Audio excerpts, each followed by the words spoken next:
ಅಹಮದಾಬಾದ್ನಲ್ಲಿ ಒಂದು ವಿಚಿತ್ರ ಘಟನೆ ಸಂಭವಿಸಿಬಿಟ್ಟಿದೆ. ಅದೇನು ಅಂತಂದ್ರೆ, ಬಂದೂಕಿನಿಂದ ಹೆಂಡತಿಯನ್ನ ಶೂಟ್ಔಟ್ ಮಾಡಿ ಅದಾದ ಮೇಲೆ ಅದೇ ಬಂದೂಕಿನಿಂದ ತಾನು ಕೂಡ ಗುಂಡು ಹೊಡೆದುಕೊಂಡು ಸಾವನ್ನಪ್ಪಿರುವಂತಹ ಘಟನೆ ಈಗ ಅಹಮದಾಬಾದ್ನಲ್ಲಿ ಪತ್ತೆಯಾಗಿದೆ. ಒಂದು ಸಂಬಂಧ ಸ್ವಚ್ಛವಾಗಿ ಉಳಿಬೇಕು ಅಂತಂದರೆ ಸರಿಯಾದ ರೀತಿಯಲ್ಲಿ ಟೈಮ್ ಕೊಡಬೇಕು, ಸರಿಯಾದ ವಿಚಾರಗಳನ್ನು ಪರಸ್ಪರ ಒಬ್ರಿಗೊಬ್ಬರು ಹಂಚಿಕೊಳ್ಬೇಕು, ಹಸಿ ಸುಳ್ಳನ್ನು ಹೇಳಬಾರದು. ನಮಸ್ಕಾರ, ರೆಬೆಲ್ ಟಿವಿಯ ವಿಶೇಷ ಕಾರ್ಯಕ್ರಮಕ್ಕೆ ಸ್ವಾಗತ.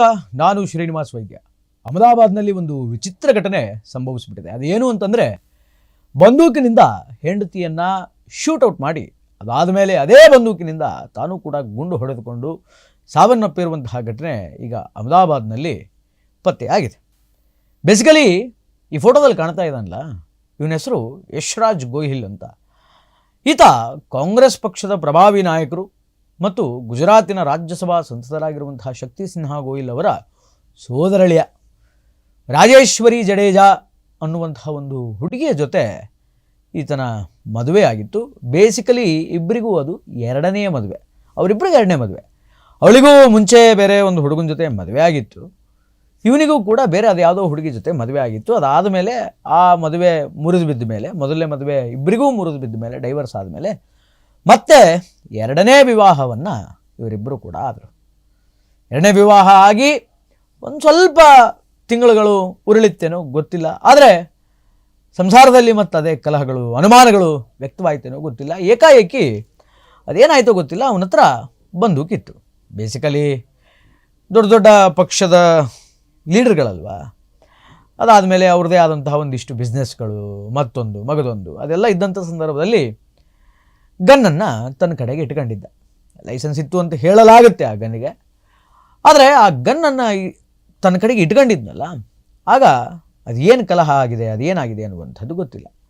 ಆದರೆ ಸ್ಥಳೀಯ ಪೊಲೀಸರ ಪ್ರಾಥಮಿಕ ವರದಿಯ ಪ್ರಕಾರ, ಅಂದರೆ ಪ್ರೈಮರಿ ಎಂಕ್ವೈರಿಯ ಪ್ರಕಾರ, ಅವತ್ತಿನ ದಿನ ರಾತ್ರಿ, ಅಂದರೆ ಒಂದು 2-3 ದಿನದ ಹಿಂದೆ ನಡೆದಂತಹ ಘಟನೆ ಇದು. ಅವತ್ತಿನ ದಿನ ರಾತ್ರಿ ಇಬ್ಬರು ಒಟ್ಟಿಗೆ ಊಟ ಮಾಡ್ಕೊಂಡು ಬರ್ತಾರಂತೆ. ಊಟ ಮಾಡ್ಕೊಂಡು ಬಂದ ಮೇಲೆ ಇನ್ಸಿಡೆಂಟ್ ಆಗಿದೆ. ಆಗ ಹೆಂಡತಿಗೆ ಗುಂಡು ಹಾರಿಸಿ ತಾನೂ ಕೂಡ ಶೂಟ್ ಮಾಡಿಕೊಂಡು ಸಾವನ್ನಪ್ಪಿದ್ದಾರೆ ಅನ್ನುವಂಥ ವಿಚಾರಗಳು ಗೊತ್ತಾಗಿದೆ. ಏಕಾಏಕಿ ಬುಲೆಟ್ ಅನ್ನುವಂಥದ್ದು ಆಕೆಯ ತಲೆಯ ಹಿಂಭಾಗಕ್ಕೆ ಬಿದ್ದಿದೆ, ಅಂದರೆ ಹಿಂದಿನಿಂದ ನಿಂತುಕೊಂಡು ಶೂಟ್ ಮಾಡಿದ್ದಾನೆ ಅನ್ನುವಂಥದ್ದು ಭಾಳ ಸ್ಪಷ್ಟವಾಗಿ ಗೊತ್ತಾಗ್ತಾ ಇದೆ. ಅದೇ ಸಂಸಾರದಲ್ಲಿ ಕಲಹ ಇತ್ತು, ಒಂದು ಸ್ವಲ್ಪ ಅನುಮಾನಗಳು ಕಾಡ್ತಾ ಇತ್ತು, ಜಗಳ ಆಗ್ತಾ ಇತ್ತು ಅನ್ನುವಂಥದ್ದೇ ವಿಚಾರ, ಬೇಸಿಕ್ ವಿಚಾರ. ಪ್ರೈಮರಿ ಎಂಕ್ವೈರಿಯಲ್ಲಿ ಇದು ಕೇಳಿ ಬಂದಿದೆ. ನೋಡಿ, ಅನುಮಾನಗಳು ವ್ಯಕ್ತವಾಗ್ತಾ ಇದೆ ಅಂದ ಮಾತ್ರಕ್ಕೆ ಸಾಯಿಸೋದು ಅಥವಾ ಸಾಯೋದು ಅದು ಒಂದೇ ದಾರಿನ, ಅದು ಒಂದೇ ಮಾರ್ಗನ? ಅದು ಬಿಟ್ಟು ಬೇರೆ ಯಾವುದೂ ದಾರಿ ಇಲ್ವಾ? ಅದು ಬಿಟ್ಟು ಬೇರೆ ಯಾವುದೂ ಮಾರ್ಗ ಇಲ್ವಾ? ಸರಿ ಹೋಗ್ತಾ ಇಲ್ವಾ? ಬಿಟ್ಕೊಂಡು ಬದುಕಿ. ಸಾವೇ ಎಲ್ಲದಕ್ಕೂ ಪರಿಷ್ಕಾರ ಅಂತ ಯಾಕೆ ಅಂದ್ಕೊಳ್ತಾ ಇದ್ದೀರಿ? ಸಾಯಲೇಬೇಕು ಅನ್ನುವಂತಹ ಆಸೆ ಯಾಕೆ? ಸಾಯಿಸಬೇಕು ಅನ್ನುವಂತಹ ಹೊಲಸುತನ, ಜಿದ್ದು ಅದೆಲ್ಲ ಯಾಕೆ ಅಂತ. ಪ್ರೀತಿಗಾಗಿ ಸಾಯೋದು ಎಷ್ಟು ತಪ್ಪು, ಹಾಗೆ ಸಂಸಾರದಲ್ಲಿಯೂ ಅಷ್ಟೇ ಸಾಯೋದು, ಸಾಯಿಸೋದು, ಸುಮ್ಮನೆ ಇಲ್ಲ ಸಲ್ಲದ ರೀತಿಯಲ್ಲಿ ಅನುಮಾನ ಪಡೋದು ಅದೆಲ್ಲ ವ್ಯರ್ಥ. ಒಂದು ಸಂಬಂಧ ಸ್ವಚ್ಛವಾಗಿ ಉಳಿಬೇಕು ಅಂತಂದರೆ ಸರಿಯಾದ ರೀತಿಯಲ್ಲಿ ಟೈಮ್ ಕೊಡಬೇಕು, ಸರಿಯಾದ ವಿಚಾರಗಳನ್ನು ಪರಸ್ಪರ ಒಬ್ರಿಗೊಬ್ಬರು ಹಂಚಿಕೊಳ್ಬೇಕು, ಹಸಿ ಸುಳ್ಳನ್ನು ಹೇಳಬಾರ್ದು. ಅದಾದಮೇಲೆ ಅನ್ಯೋನ್ಯವಾಗಿರಬೇಕು. ಯಾವಾಗ ಈ ತರಹದ ಅಂಶಗಳಲ್ಲಿ ಲೋಪದೋಷಗಳು ಕಾಣುತ್ತೋ ಆಗ ಅನುಮಾನ ಅನ್ನುವಂಥದ್ದು ಪರಸ್ಪರ ಇಬ್ಬರಲ್ಲಿಯೂ ಕೂಡ ವ್ಯಕ್ತವಾಗುತ್ತೆ. ಹಾಗೆ ಏನೋ ಅನುಮಾನ ವ್ಯಕ್ತವಾಗಿದೆ, ನಿರಂತರವಾಗಿ ಕೆಲ ದಿನಗಳಿಂದ ಜಗಳ ಆಗ್ತಾ ಇತ್ತಂತೆ. ಅಂತಹ ಜಗಳ ಆದಂಥ ಸಂದರ್ಭದಲ್ಲಿ ಆ ಜಗಳ ಎಲ್ಲಿಗೆ ಅಂತ್ಯ ಆಗಿದೆ ಅಂತಂದರೆ ಪರಸ್ಪರ ಇಬ್ಬರ ಸಾವಲ್ಲಿ ಅದು ಅಂತ್ಯ ಆಗಿದೆ. ಊಟ ಮಾಡೋದು ತನಕ ಬಹಳ ಚೆನ್ನಾಗಿದ್ರಂತೆ. ಊಟ ಮಾಡ್ಕೊಂಡು ಬಂದಮೇಲೆ ಅದೇನು ಕಿರಿಕಾಗಿದೆ ಅನ್ನೋ ಗೊತ್ತಿಲ್ಲ. ಆದರೆ ನೋಡಿ, ಅವಳನ್ನು ಶೂಟ್ ಮಾಡಿ ತಾನೂ ಕೂಡ ಶೂಟ್ ಮಾಡಿಕೊಳ್ಳುವಷ್ಟು ಜಗಳ ಆಡಿದ್ರ, ಅಷ್ಟು ವೈಮನಸ್ಸಿತ್ತ. ಈ ಸಂಭ್ರಮಕ್ಕೆ ಯಾಕೆ ಎರಡನೇ ಮದುವೆ ಆಗಬೇಕಾಗಿತ್ತು? ಈ ಸಂಭ್ರಮಕ್ಕೆ ಯಾಕೆ? ನೋಡಿ, ಒಂದೊಂದು ಸಲ ಹೆಂಗೆ ಅನ್ನಿಸ್ಬಿಡುತ್ತೆ ಇಂತಹ ಘಟನೆಗಳನ್ನೆಲ್ಲ ನೋಡಿದಾಗ ಅಂತಂದರೆ, ಮೊದಲನೇ ಹೆಂಡತಿ ಸರಿ ಇಲ್ಲ ಅಂತ ಹೇಳಿ ಅವಳಿಗೆ ಡೈವರ್ಸ್ ಕೊಟ್ಟು ಈ ಹುಡುಗಿನ ಮದುವೆ ಆದ. ಮೊದಲನೇ ಗಂಡ ಸರಿ ಇಲ್ಲ ಅಂತ ಹೇಳಿ ಅವನಿಗೆ ಡೈವರ್ಸ್ ಕೊಟ್ಟು ಇವನನ್ನು ಮದುವೆ ಆದಳು. ಈಗ ಜಾಣರಾದವ್ರು ಯಾರು? ಅವನ ಮೊದಲನೇ ಹೆಂಡತಿ, ಅವಳ ಮೊದಲನೇ ಗಂಡ. ಅಟ್ಲೀಸ್ಟ್ ಅವ್ರ ಜೀವ ಆದರೂ ಉಳಿತಲ್ವಾ? ಅವ್ರ ಜೊತೆ ನಂಗೆ ಸರಿ ಹೋಗ್ತಾ ಇಲ್ಲ ಅಂದ ಮಾತ್ರಕ್ಕೆ ವಿಚ್ಛೇದನ ಕೊಟ್ಟು ಅವರು ತಮ್ಮ ಜೀವನವನ್ನು ತಾವು ಕಟ್ಟಿಕೊಂಡು ಆರಾಮಾಗಿದ್ದಾರೆ, ಎಲ್ಲ ಒಂದು ಕಡೆಗಿದ್ದಾರೆ ಜಗತ್ತಿನ ಮೂಲೆಯಲ್ಲಿ. ಆದರೆ ಈಗ ಸತ್ತವ್ರು ಯಾರು? ಇವರೇ ಅಲ್ವಾ?